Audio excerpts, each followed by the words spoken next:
Sounds So good. this is a extra bonus class for the level 2 intensive that we just finished, where I'm just going to answer your Q&A, perhaps about stuff that we went over in the class, but it's open to anything that the students involved want to ask. So I'm just going to take the questions in the order that I got them, chronological order that you sent them, by email first, and then if we finish the email, which we probably won't in an hour's time, then I'll see if you have any questions in the chat. All right, guys. Let me shift over to these questions. Okay, so the first question that I got is, what astrology software do you recommend for the most accurate astronomical calculations for tropical, whole sign, and Vedic charts? Okay, so it's not really a question of accuracy, because everybody is equally accurate, because it's just math and there's just one standard ephemeris. So it's not about accuracy, it's about options. The better the astrology software, the more options it gives you and how to calculate and display. So to be honest with you, the one that I use is none. I don't use any of them, except sometimes I use Kala by Ernst Willem, and sometimes I use Parashar's Light. The reason why I use Parashar's Light is because it has an export feature. So I can export data into my own software. And the reason why I use Kala is because that's the one I would recommend. Not because it's pretty or easy on your eye, because it's not. It's not pretty, it's not easy on your eye, and some of the information is not really presented. It's presented in a very geeky way, with it's still very numerical and everything. However, to get the actual reliable calculations, Kala has more options than any other software that I know of. Possibly Bindu, which is a new one, but I haven't used Bindu because it's not available on Mac OS. So those would be the two. Check out Bindu or use Kala, but make sure that you know that the way that you get the software out of the box is not going to be the way that you probably want to set it up. Okay. So therefore, you want to get the software that has the most flexibility in the options. Okay, so this question continues that I currently use time passages and noticed when I got the written report from me that the degrees were a little different. So she thinks maybe one is not accurate. So she gives an example. Mine said that it's at 26 degrees instead of her software saying 25, Mercury 18, her software said 17. That's just simple, is that when you get a report from me, I round off to write it on the paper that you get, I round off the minutes to the nearest degree, so don't worry about that. Okay, another question. Same person, second question. We're just going to take them in chronological order. So this question is about aspects. She asks, in Western astrology, a Mars placement, or actually this question is about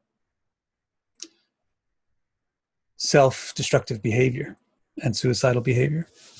But it begins by considering aspects. She says, okay, in Western astrology, a Mars placement in house or sign and or aspect can indicate if someone's at risk of hurting themselves, and a Uranus placement or aspect can indicate if someone is at risk of committing suicide. In your experience, how do you identify the risk of self-harm and suicide in an individual with 7 planets, signs, houses, and aspects? Are the nakshatras a factor too? So first, when you say in Western astrology, better to say I've heard, or in the astrology that I know, because there's so many different types of Western astrology. Okay, so anyway, you've heard, or you're familiar with the concept of Mars causing self-harm and Uranus indicating suicide. So then you're asking, what's my opinion on how you would find the interpretation of a person who is self-harming or suicidal? So what you want to see is extreme self-criticism. So really, Mars is just going to indicate violence or anger, but it's not going, so even if you're just talking Western astrology, it doesn't matter what astrology you're talking about. Mars is just anger and force and violence and passion and fire, right? It's not, Mars is not a sad planet. or a happy planet. Mars is a very strong, energetic planet. So really, Mars alone doesn't indicate that someone is going to hurt themselves. Mars alone indicates that they use a lot of force. They have a lot of force. So be aware of that. In order to get somebody that's going to hurt themselves, they will use that force on themselves. Why would you use force on yourself? Because you don't like yourself. Or you want to punish yourself, or you feel that you need to be punished. So that's at least one reason. So the way that you would get to that reason is you actually have to see Saturn. Saturn has to be conjoining or aspecting or strongly affecting the person's moon and ascendant and first lord to make them very critical and depressive about themselves. Especially if it's connected with water signs, or especially with Cancer, then you'll get a very emotional Saturn. And if it's affecting the self indicators, the first lord, the moon, and the first house cusp, the ascendant, then you'll get that emotional pessimism directed towards the self. Once you have the emotional pessimism directed to yourself, then if you add in a Mars aspect to the same points, then you'll get a violent way of expressing it, or a harsh way, or expressing it with a knife, expressing it with a razor, because Mars is so sharp and bloody. Now, in addition to Mars, in addition to Saturn, it's not just going to be a mild Saturn. You want to make it extreme, because a lot of people can have Saturn in a water sign affecting their moon, and they just feel a little bit depressed, but they don't necessarily commit suicide. So you have to also look for an extreme situation. So in order to make things more extreme, you're likely going to see some significant role being played by Ketu or Rahu, the magnifiers, right? So, like, let's say you got a moon with Saturn on one side of it closely conjoined, Ketu on one side of it closely conjoined. That's kind of an extreme negativity about oneself.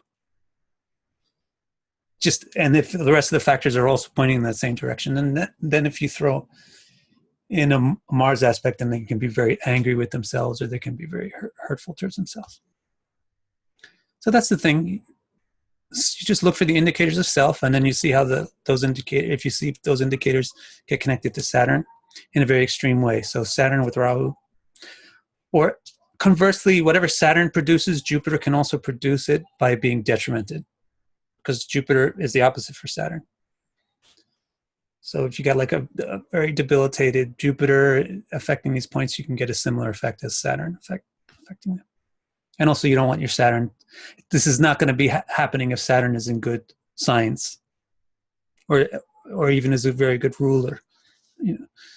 So you want to have a negative Saturn doing these effects. That's how I see it. Okay.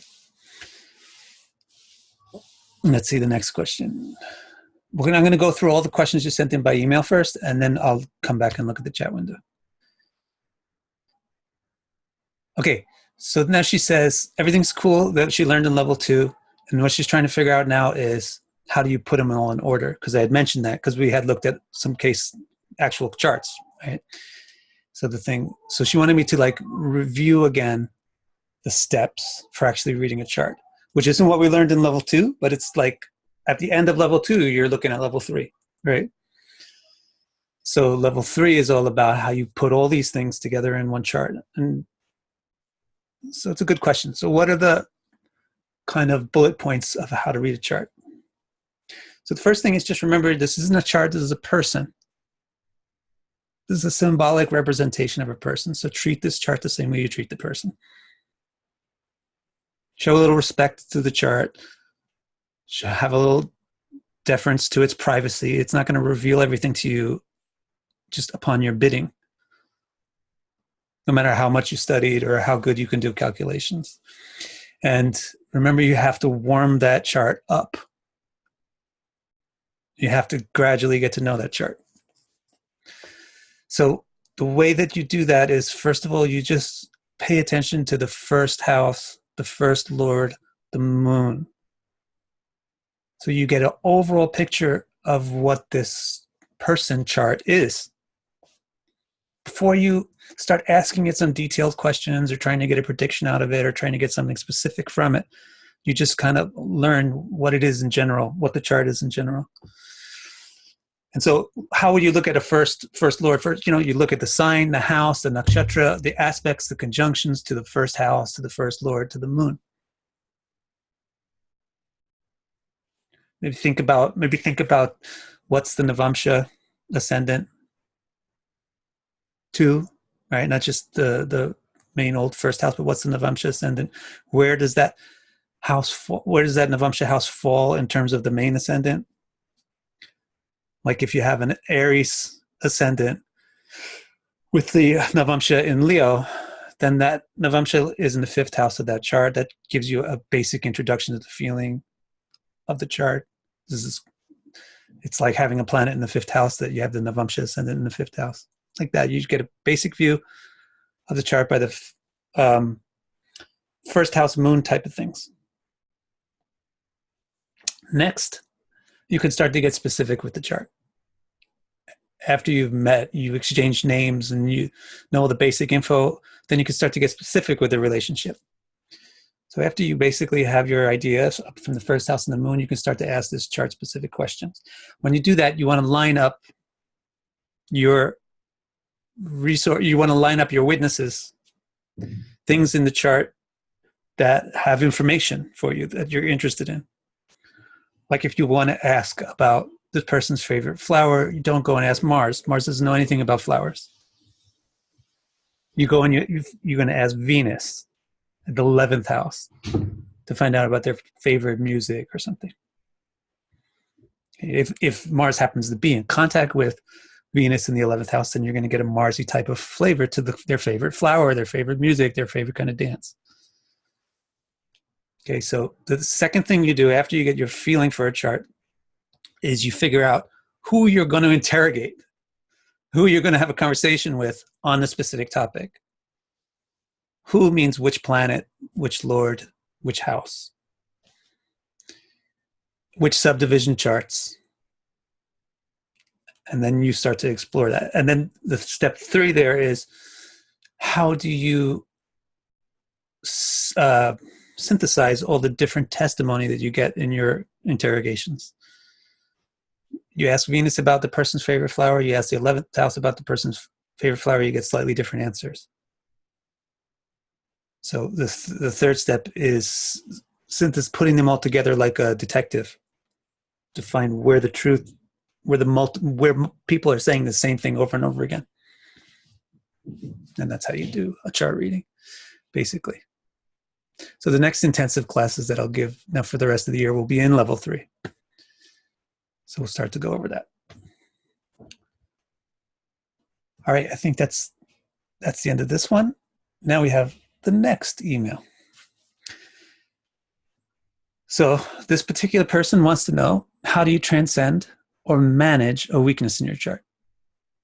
So for example, let's say you got Mars in Libra and a baseline weakness there is lack of confidence.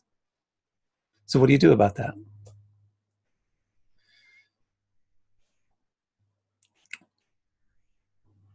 What you do about that, first of all, the biggest thing that I found in life is just knowing something is halfway to solving it. Like maybe more than halfway. It's when you don't know what you need to solve, it's an infinite amount of time and work before you can solve it. But once you actually know what you need to work on or solve, you're practically already at the solution in comparison to that infinite amount of time. So don't even worry too much about solving or changing or doing something with the conditions that affect your life. Just first of all, understand them. By understanding them, you are already practically going to solve them without even knowing how you solved it.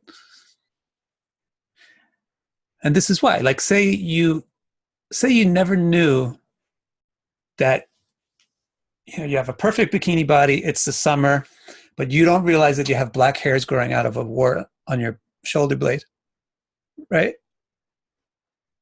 So you're walking around all confident on the beach, And you don't know that you got this big, ugly spider looking thing on your back of your shoulder blade.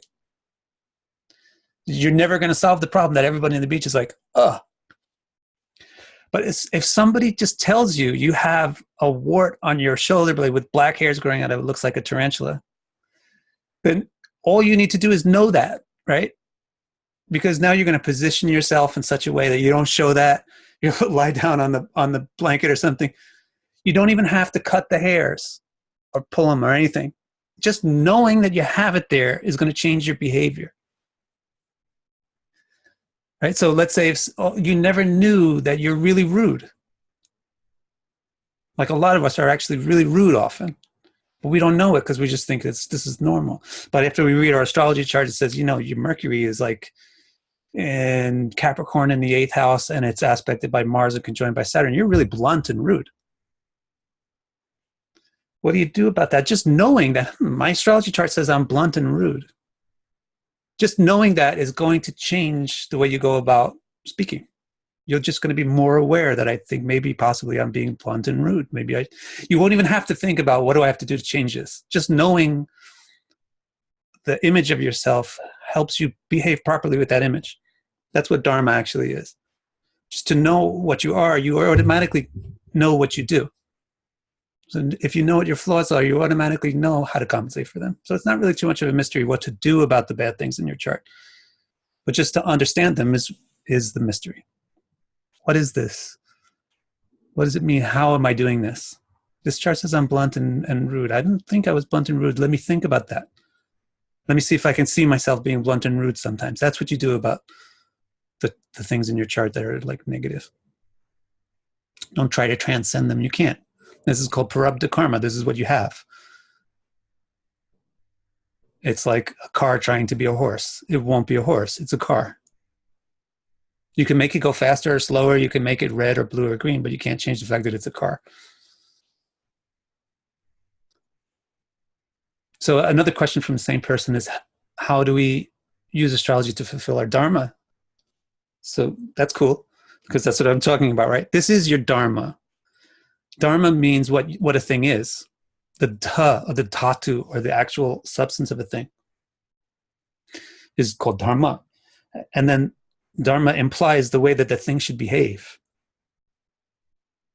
If a thing is water, it should flow. If a thing is fire, it should burn. If a thing is sugar, it should be put into sweet food, right? It should be put into desserts. If it's salt, you should put it on a vegetable, right? Depending on what it is, it has a different function. So that's why dharma has those two meanings. What are you and how do you function? And so that goes to answering the previous question too. If you understand what you really are, you automatically function better. And that's what astrology does. Astrology gives you this, you can't really argue with it. This was important to kind of respect an astrologer. So like, don't go to an astrologer, don't get a reading. You can do this if you want, but it's not going to be like a life-changing experience. Like you could just get a reading from your friend or some astrologer that you're not sure if you think this person is really deep or not. But the real astrology reading is going to come from a person who's interpreting your chart that you can't really argue with. That you believe this person knows what they're talking about. So the reason why that's important is because what an astrology chart gives you is an objective opinion about you. It's not your sister's opinion, your brother's opinion, your mom's, your dad's, your boyfriend's, your husband's, your wife. It's just the universe's opinion about who you are. But the only way you could argue with that chart is you can argue with the interpretation of it. Oh, this guy's stupid. He interprets my chart like this. So that's why it's important. Like, first, have a feeling towards the person interpreting your chart that they know what they're doing. The way they interpret my chart is the right way to interpret it. Because you don't want to have that feeling of, I think this is wrong. You want to have a feeling towards your chart, that towards the reading, that what this person is telling me is an objective opinion from God, from the universe. This is the configuration of the planets when I was born. That's just what it's telling me. And then you can drop all your defense mechanisms. This is not another person who's envious of me or jealous of me or doesn't like me or does like me. This is just the planets telling me about myself. And that will help you understand or accept who you are. And then when you accept and understand who you are, you automatically start to function better. Okay, another question is if there's better moments to have kids, certain conjunctions, dashes, etc. So having kids, you can either conceive or you can deliver. So in this day and age, it's hard to schedule either one of them, right? But it's probably easier to schedule the conception than the delivery. I don't know. Actually, with medicine, you can probably schedule the delivery too. But there are better moments to have kids, to conceive the kids, and it's quite important. However, at this point, I also want to say something important about astrology. Astrology is a part of a system, but these days we only use the astrology part, or we have people called astrologers, and we just focus on astrology and we don't do anything else. But that's like we've taken a wheel off a bike and now we just use the wheel and not the whole bike. Because astrology is, the origin of astrology, the way it was originally used fruitfully by humanity, was as a part of a bigger system of divination and communication with the universe. And so one of the big next door neighbors of astrology is omens. You're just looking at the world, not just using calculators and rulers and angles. You're actually using your eyes and interfacing with the world around you and seeing what it's telling you by the way the wind is blowing, by the way the sounds are happening, by the way your body twitches or things like that. So not everything in life is to be determined by stars, planets, degrees, and all that stuff. Even for a person that's completely into divination. So especially with like conceiving a child, you have to pay a lot of attention to omens and not just think about your nakshatra for the day or something. Yeah, sure, there's better nakshatras than other nakshatras, yes. But actually a more important thing for something like conceiving a child is that the mood is correct, which you'll see by the omens. So the most important thing for conceiving a child is that the mother and the father have to both be happy and actually want to conceive the child. Then the child who is born from that conception is healthy and happy, generally. I mean, that it's lucky. It's easier to have a lucky birth when the conception is under those conditions. They have to be happy. Then other things are there like, see, basically happy is a good summary of it because you'll be happy. Subconscious is always reading omens. And when it's processing a lot of good omens, it feels happy. And when it's processing a lot of bad omens, it feels like something is going wrong. This doesn't feel comfortable, or it feels like something is dangerous or not right. So that's a good barometer. If you're feeling happy and positive and you want to have a child and your partner is feeling in the same mood, that's the right time to do it. That's way more important than the rest of the stuff. Otherwise, all you need to do is you do it. If you want to also do a calculation for the Muhurta things, you do a Muhurta calculation, which I never even teach a class on. Because it's a whole nother system of things. You want to see the moon in such and such nakshatra, Jupiter in this place, that, all that stuff. But frankly, for something like this, it's just better to do your subconscious omen processing, which is so easy to do. Everybody does it all the time. Okay. Got other questions. This one was, what classes am I going to do next? So next we're going to do level 3, and I'm going to start by teaching Vedic aspects the right way. So it'll be in 2 halves. There'll be 2 modules in it. One is how to actually do the calculation of how much an aspect is coming onto this or that point. And the other half will be how you interpret aspects. So the next course will be a shorter course, maybe, I don't know, I could imagine 6 classes on aspects. And then after that, I will do a longer course on yogas. And the reason why I'm going to do the aspects before the yogas is because majority of the yogas, you need to calculate an aspect to see if that yoga is present or not. So first you should know how to calculate aspects. Okay, so those are the next 2 courses I'm going to do. And I think I'm going to start the aspects course in mid-August. And another question is, oh yeah, the other question was about the aspects. So for example, all right, this is how Vedic aspects actually work. The question is, if Saturn's in the 2nd house at 27 degrees Sagittarius, does Saturn aspect the 8th, the 4th, the 11th, and also the 5th? This is her question. Somehow she thought that, from the things I said about aspects during the class, she thought that this would be what Saturn would aspect. So my answer is, first of all, it depends on the degree of the ascendant, because you're talking about aspects to a house. Vedic aspects, or at least Parashari aspects, are sputa drishti. Sputa means to a point. So they are point specific, they're degree specific. Sputa actually is another way of saying degree. The Vedic aspects are actually degree specific, even though pop Vedic astrology ignores that. Pop Vedic astrology just talks about aspects to the 7th sign away, or the 10th sign or something. That's just watered down. But actual Vedic astrology is degree specific aspects. That's what I'm going to show in this next course. So if you got Saturn at 27 degrees, you don't know what aspect Saturn is giving until you know the degree of the point that you're thinking about.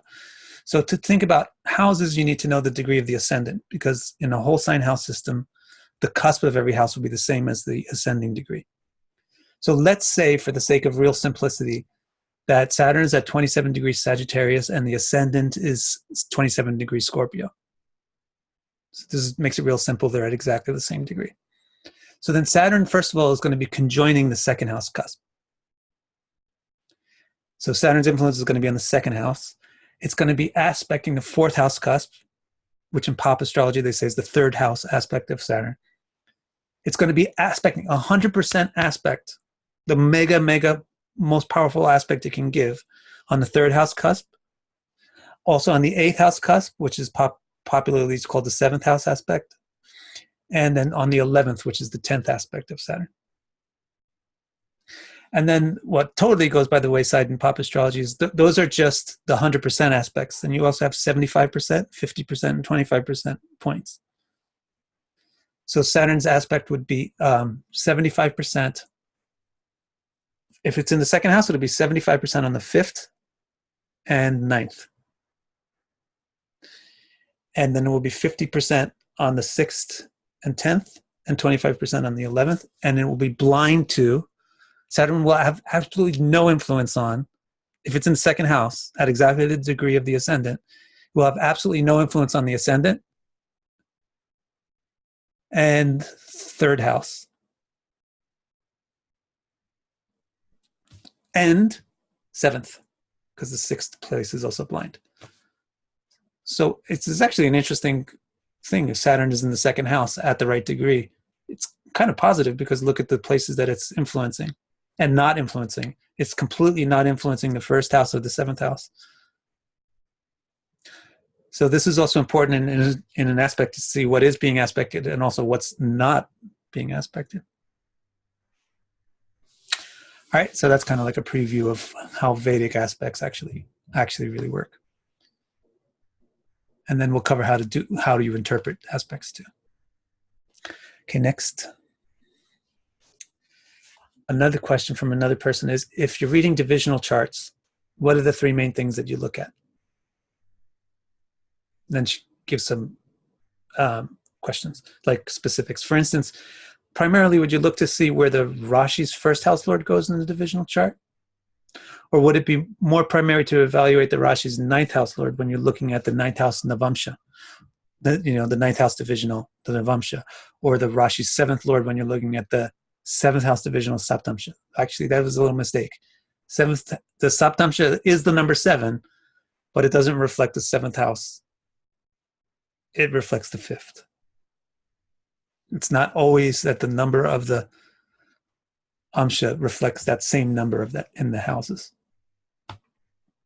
For example, there is no fourth divisional chart in classic astrology, right? But the 16th divisional chart reflects the fourth. So that's another topic for another. Divisional charts is another third level stuff that we'll do sometime. But here the basic question is, how do you use these divisional charts?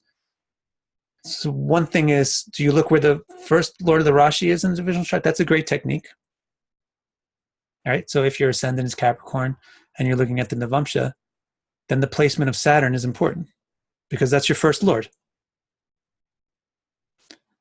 I can't even really remember where mine is. My Navamsha, that's how bad I am. But let's just say like the Saturn, you have a Capricorn rising, and in your Navamsha, Saturn is in the first house. So even though in the birth chart, maybe Saturn is not in the first house, but the fact that it's in the first house of the Navamsha, it's in the first house in some sense.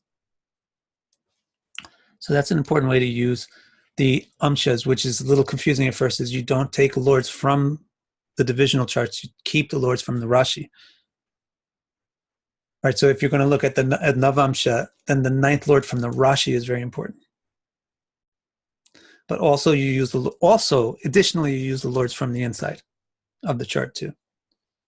And that's where you start to say, wait, what? I just want it one way.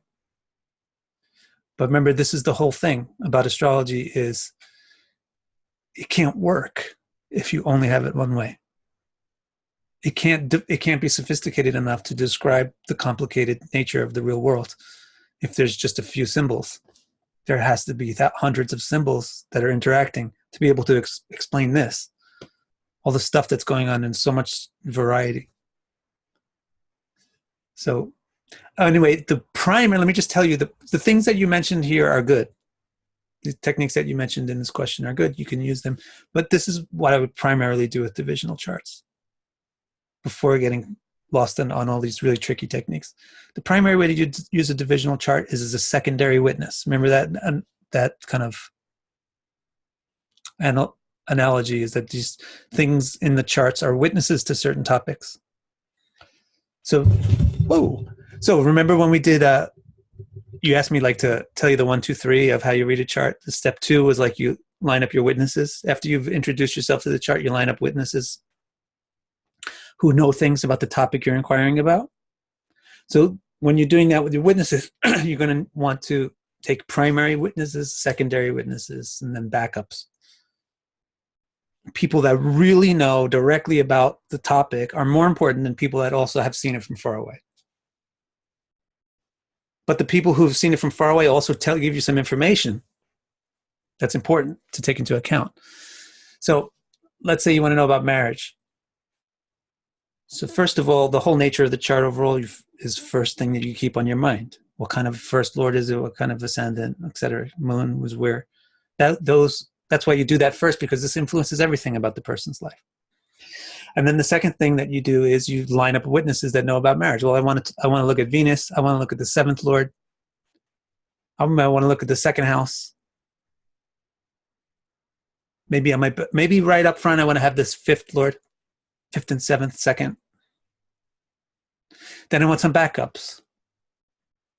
Let me look at Venus and the moon from the moon as the ascendant. Let me look at the 7th lord from the moon. Let me look at the 5th lord and the 2nd lord from the moon as a backup. Let me look at the Navamsha for how the person is moral and how they keep their promises, that aspect of marriage. Let me look at the Saptamsha for their love and their passion, like the 5th house as a backup witness for the 5th house. That's what you do with these divisional charts. You use them as secondary witnesses. And then how do you call them to the stand? How do you interrogate them? You look at the relevant thing in that chart. For example, if you're using a Saptamsha correctly in the way that I'm recommending to use it, then your focus is, first thing that my focus is going to go on always is the first house of that chart, right? But just to get to meet that chart, just like same thing with the bigger chart, you look at the first house first. But right after I get to meet the first house of the subchart, I look at the 5th house of the Saptamsha, because it's a 5th house relevant divisional.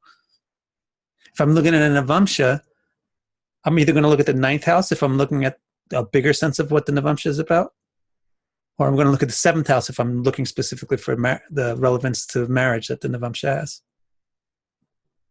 Yeah, how the third house is, how the 10th house is not that important to me unless it has something to do with the seventh house of that Navamsha. Because also, don't forget, you're just a human being. So there's only a certain amount of computations and things your brain can do before it dies, before it peters out and loses its energy. So, yeah, sure, of course, everything in every chart is important, but you want to hone in on the most important things first so that you can process them while your brain still has juice and set them as the context that frames all the little minor details that you do later. So that's what I suggest about how you use divisional charts. Just put your eye quick on the first house of that divisional chart and then to the house that's relevant to the reason why you came to this chart.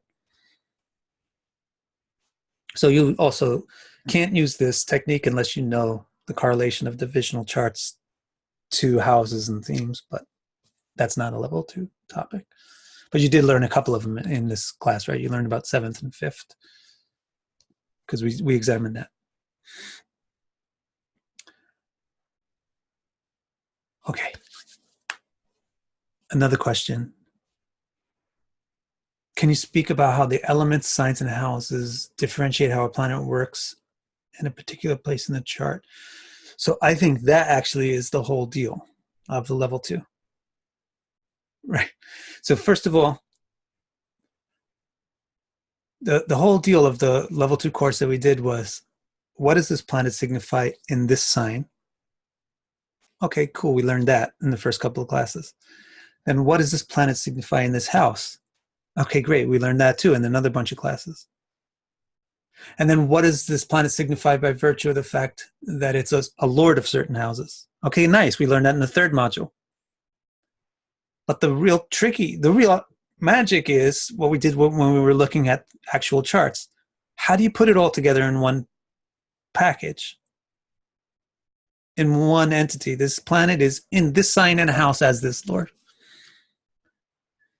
So that's where you're doing that detective work, where you're taking testimony. You get a certain testimony from the planet being in a sign. You get a certain testimony of it being in a house. You get a certain testimony of it being a certain type of lord. You put them all together and you see where they're saying the same things or where they're disagreeing.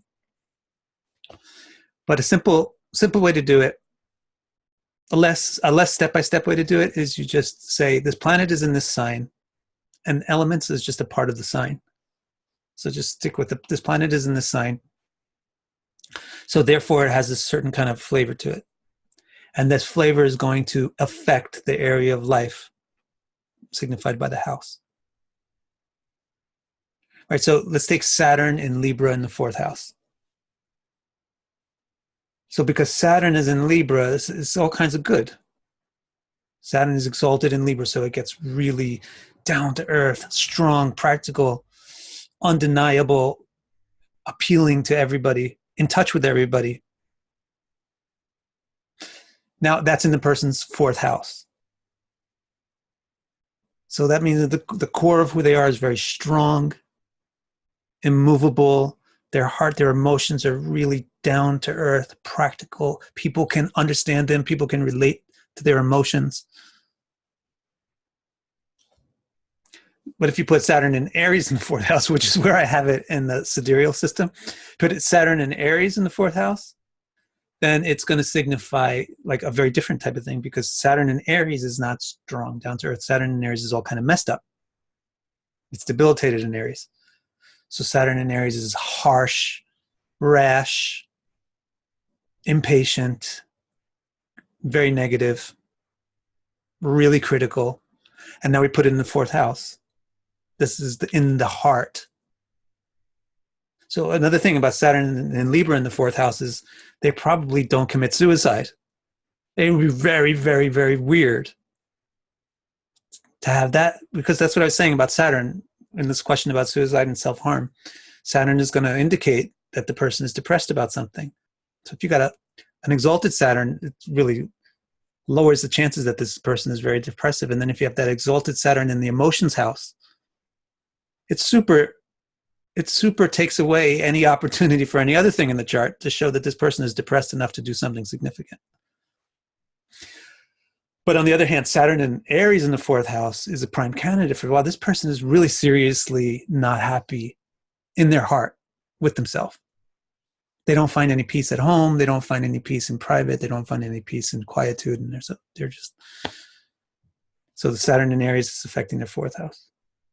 Whereas if it's Saturn in Libra in the 10th house, it would be different than Saturn in Libra in the 4th, because instead of affecting their inner self, it will be affecting their outer self. So Saturn in Libra in the 10th house, here's wow, the person is like famous, politician, they're a big person in society. People know them, everybody knows them. They're powerful. They can rise to the top of the corporate ladder. They can be big, even if the rest of the chart is so screwed up. Like, let's say, remember, it's important, you got to interview the 1st house first. So maybe this is a small-time person because of the 1st house. But they have Saturn in Libra in the 10th house. So sure, they work at McDonald's, but they are the manager of McDonald's. You know what I'm saying? The scope of the whole chart sets the tone from which the rest of the things plug in. So that's what Saturn in the 10th house is. All that kind of appealability and practicality and strength is now affecting the 10th house, which is how they work in the world, instead of the 4th. Conversely, Saturn in Aries in the 10th house they're leaving jobs. They can't hold a job. They get impatient and rash. They accept jobs that they hate. They leave jobs that they actually loved. They do stupid things about the career. People, therefore, know them, but know them as like a buffoon. Know them as a mistake maker. Okay, so that's how you do signs and houses. And even in this class, we said there's more to it than that. There's also the lordship.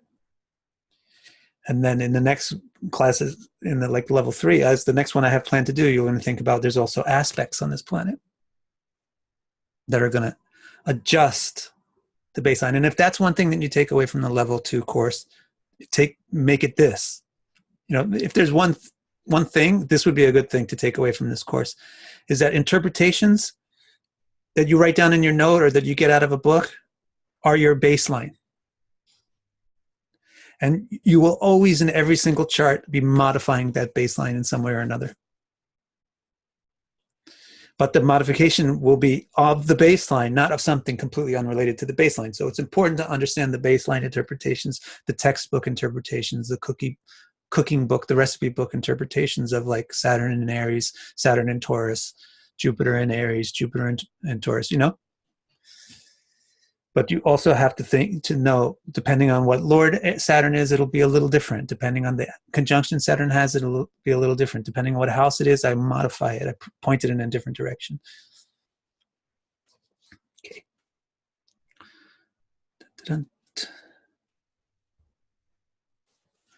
Here's a great question.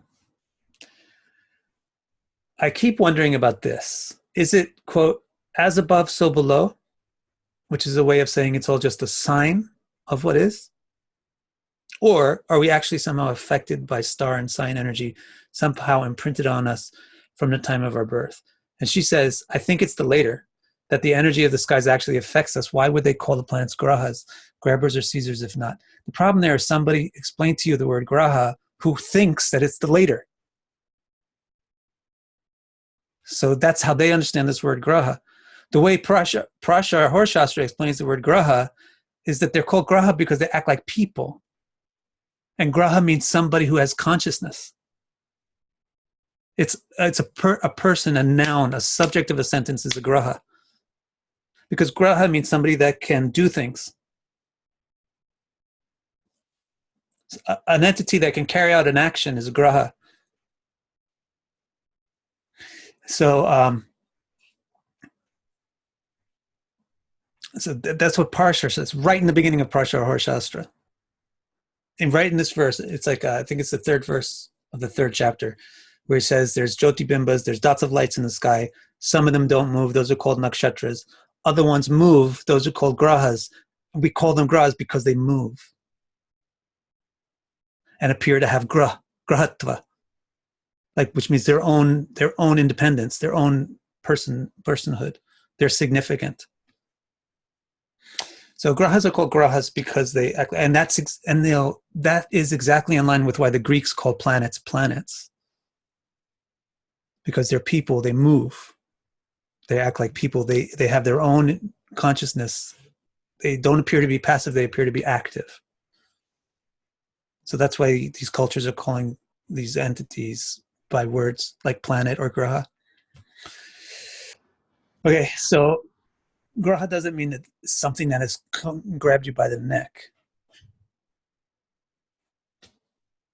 So if the grahas, so there's two ways to answer this question. Are the planets sending out energy that makes you do certain things? There's two ways to answer this question. One is with your eyes, empirically.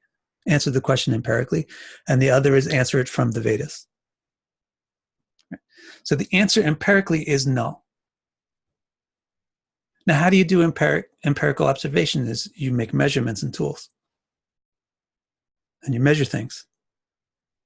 So for example, I can measure the UV index. I can measure the temperature. I can measure the weight of something, the size of something. I can measure the wavelengths of sound, light, etc. I can measure the amount of energy and the types of energy coming in. So there's no measurable energy coming from these planets that's affecting us. This is how Carl Sagan debunked astrology in his television series, The Cosmos. He said, people think that the planet Saturn has a huge influence on them because of the light emitted from Saturn, the rays emitted from Saturn. He said, you actually measurably, if you want to measure light rays, you get more of an influence from a candle down the hall in a room with a closed door than you do, or I don't know if the door is closed, than you do from Saturn. Measurable. Gravity, the amount of gravity pull from the moon, it's negligible. It doesn't correlate to the kind of changes that it makes in your action. So that's empirically. You won't find proof that these planets are affecting us somehow, that they're sending out rays or wavelengths or something, energy. Energy is measurable. So make a machine to measure it. And you might think, well, we can measure all kinds of energy, sweetie. We can measure, we measure like electromagnetic, we measure some seriously sophisticated stuff. So if there's something out there that's affecting us, but we can't measure it, it makes it a little bit hard to believe. So that's the empirical answer to that.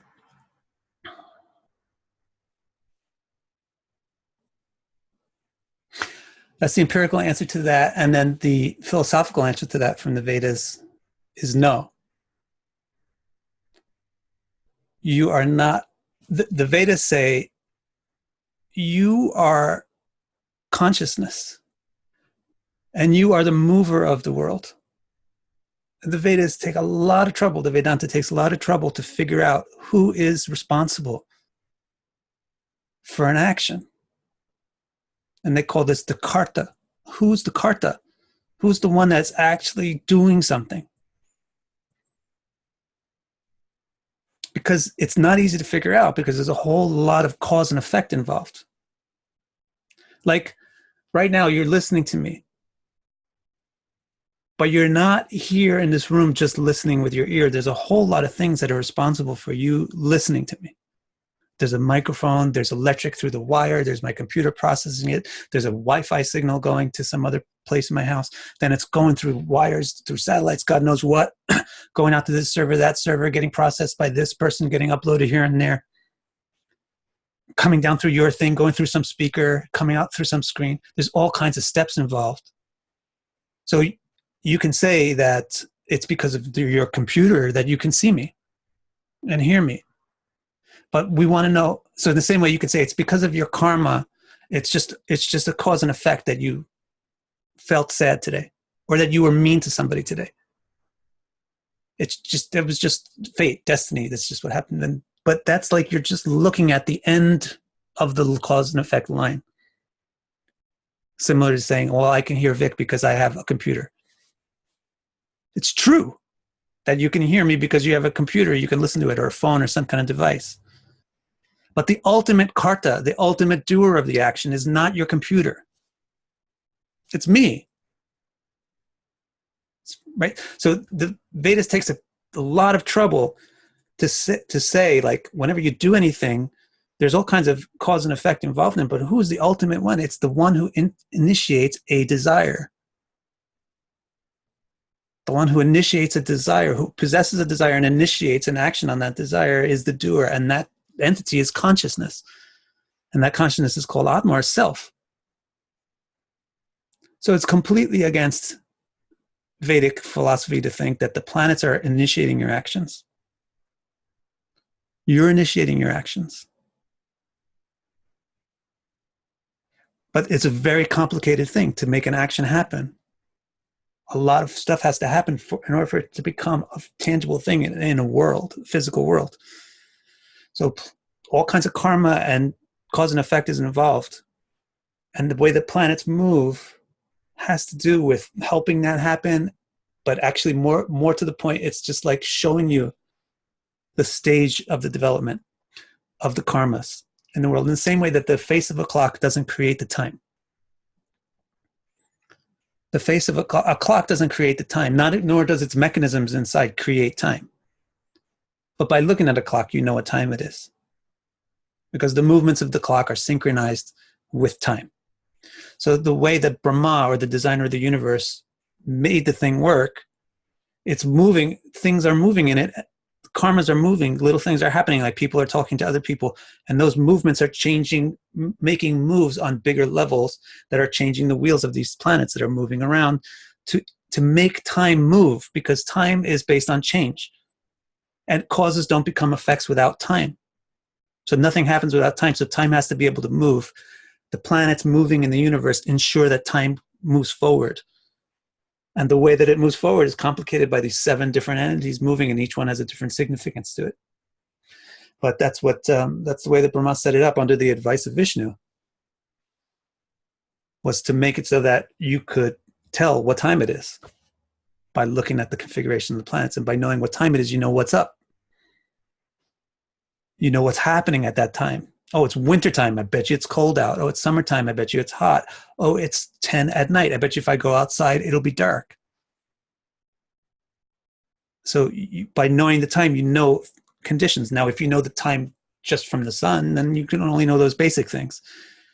But if you know the time from the planets, the 7 planets connecting with the 12 signs and the 12 houses, with all these subdivisions, aspects, conjunctions, et cetera, dashas, transits, then you can know why you felt sad today, why you were mean today.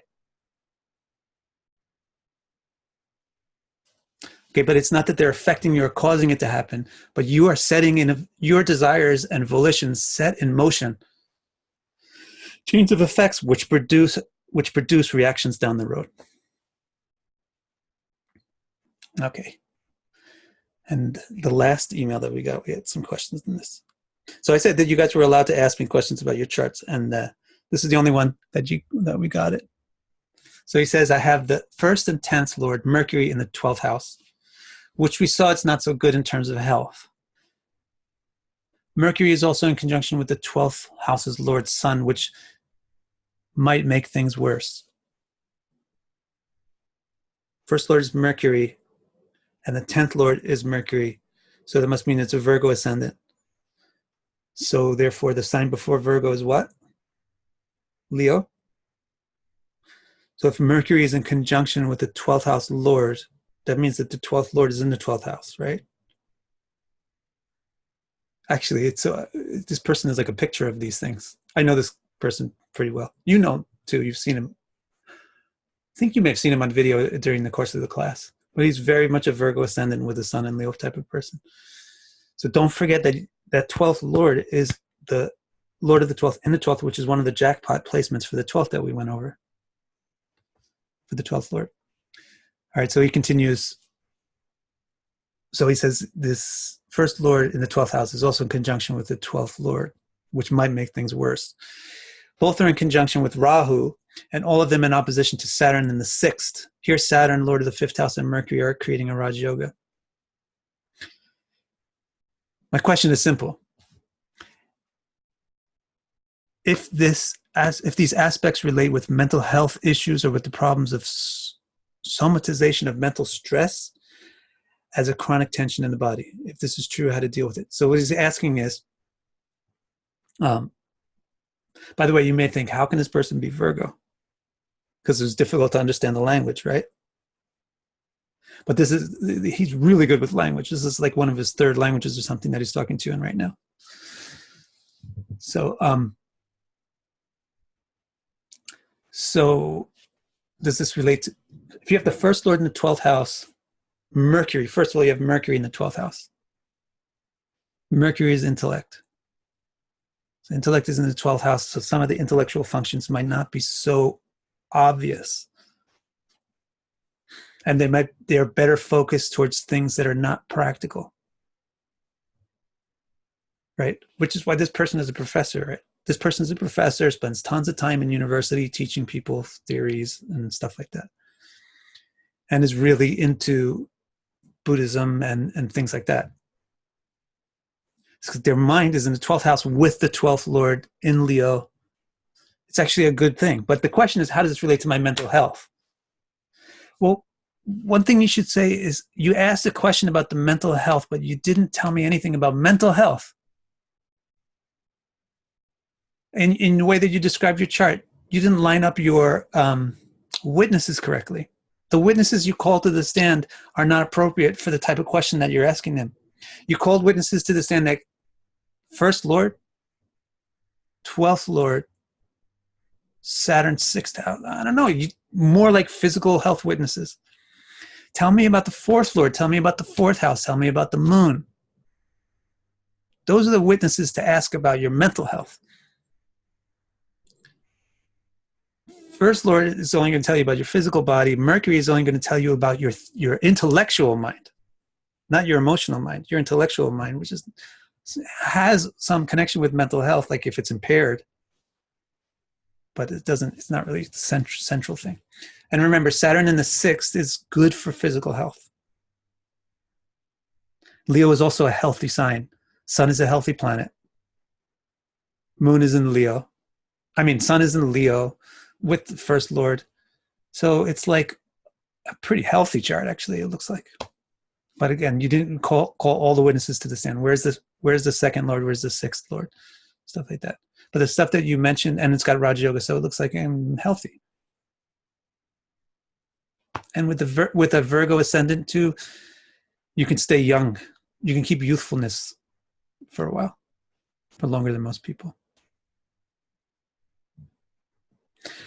All right, let's see. Oh, wow, look at that. It's 58 minutes. Let's check this chat. So yeah.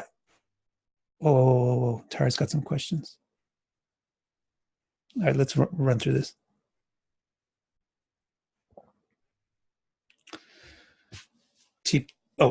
Does it Parivartana yoga usually come with positive results, or can it be negative too? It can be negative. Mantreshwar categorizes 3 types of Parivartana yogas. Dainya, I can't remember them all. Maha, Dainya, and the third one. I can't remember the third one. But in other words, some of them are good, some of them are bad, and some of them are iffy. And his rule of thumb, which is just a rule of thumb, and it's not going to work if you only check it, if you only consider this, but the way that he starts you on the path to figuring out is he says, if the Parivartana yoga involves the houses 8, 6, and 12, then it's probably going to be negative. And if it involves third, then it's going to be double-edged. And if it involves the other houses, then it's probably going to be good. That's the rule of thumb, not the rule. So in other words, if it's in good condition, if the stuff is, look at the Parivartana yoga and think about it on its own. Like a Parivartana yoga with Mars in Cancer and Moon in Scorpio. I don't care if it's the 1st and the 5th house or the 1st and the 8th. Those planets are debilitated. Think about that too. Parivartana yoga of exalted planets is great. Parivartana yoga of debilitated planets is not so great, et cetera, et cetera. You have to think carefully about the nature of what's going on in that yoga. Same thing with any yoga. We'll cover that in two courses from now. We'll start dealing with specific yogas. That'll be a long course. What are the lords or houses that you check for traveling? So there's a difference between traveling and moving, which people don't always make, like moving and relocating. Relocating and moving means you go somewhere and you stay there. Traveling is you go and you come back. So for moving or relocating, you have to see 7th Lord and 10th Lord doing fantastic, doing prominent things. So for example, 12th Lord in the 10th house, 10th Lord in the 12th house, 12th Lord in the 7th house, 7th Lord in the 12th house, because 12th is far away. 12 and 6 are far away places which belong to other people. So, and similarly, if you go for the 1st or the 4th, for the opposite thing, like 1st and the 7th, 4th and the 10th, they are traveling all the time. 4th and the 12th, probably relocating. 4th and the 6th, relocating. 1st in those places, relocating. Actually, the person with this previous question relocated. He's got his 1st Lord in the 12th house, Mercury in the 12th. Okay, so that's the deal. 10 and 7 for move, 1 and 4 for the root, 12 and 6 far away. People think about 3, 9, blah, blah, 5. I don't think so much about that stuff. Stick with these things. 7 and 10 move you, 1 and 4 root you. 2 can root you too. So if 2 is going to like 6 or 12, then it's similar to 4. 2 and 4 are similar, so you could throw them to keep them together. 2nd Lord and 4th Lord. What's the impact to a planet when it's combust? I did a video on combustion. It's so like Google search like for Victocara combustion or Victocara YouTube combustion. I did a good video on that. A lot of things make a difference if the planet's going into the combustion, if it's coming out, how exact it is, what planet it is, etc.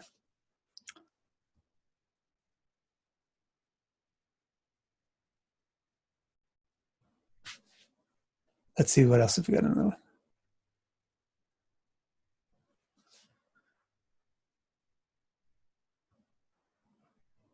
Yes. All right. Last question. You guys are not even going to believe that this is the last question because it's going to seem staged.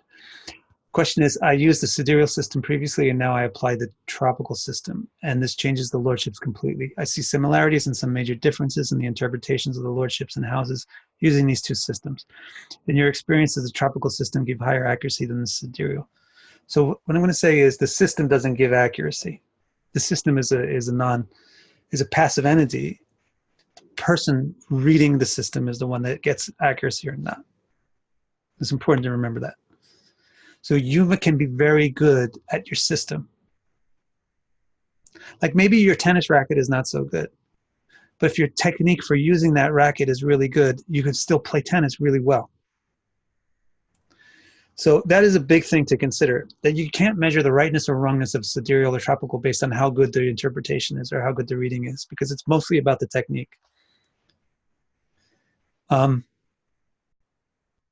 However, if you're a good player and you have a good racket, it's even better.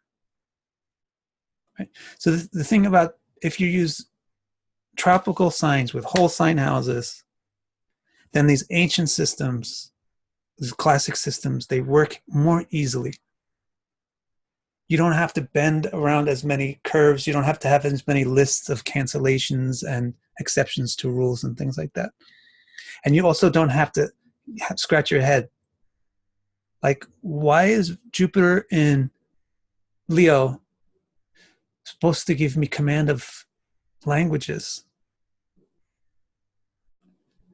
It's Jupiter in Virgo that gives me command of language. But that's what I mean. Like, people have this tennis racket that works when you use it a certain way, when you adjust.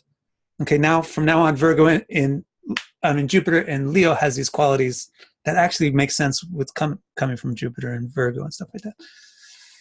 So if you rewind everything to the classical system, it all works good.